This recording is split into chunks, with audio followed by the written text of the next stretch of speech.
बदलापुरात अवघ्या काही महिन्यांपूर्वीच बनवलेला सिमेंट कॉन्क्रीटचा रस्ता पाईपलाईन टाकण्यासाठी तोडला जात असल्याची संतापजनक बाब समोर आली आहे। शिरगावच्या राऊत चौकात सिमेंट रस्ता तोडण्याचं हे काम सुरू असून ते पाहून नागरिकांमध्ये संतापाची लाट उसळली आहे।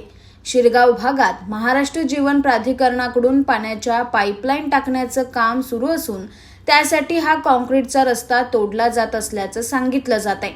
मात्र हा रस्ता अवघ्या काही महिन्यांपूर्वीच तयार करण्यात आला होता। त्यावेळी आपल्याला तिथून पाण्याच्या पाईपलाईन टाकायच्या आहेत ही बाब महाराष्ट्र जीवन प्राधिकरणाच्या अधिकाऱ्यांना माहीत नव्हती का?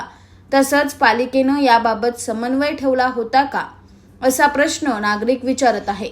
नागरिकांच्या कराच्या पैशातून पालिकेने शहरात तयार केलेले सिमेंट कॉन्क्रीटचे पक्के रस्ते उशिराने जाग आलेल्या महाराष्ट्र जीवन प्राधिकरणाने तोडल्यामुळे आता या रस्त्याचा संपूर्ण खर्च महाराष्ट्र जीवन प्राधिकरणाकडून वसूल करावा अशीही मागणी नागरिक करत असून महाराष्ट्र जीवन प्राधिकरणाचे अभियंते नेमके कुठून इंजिनिअरिंगची पदवी घेतात असा उपरोधिक सवालही नागरिक विचारत आहे।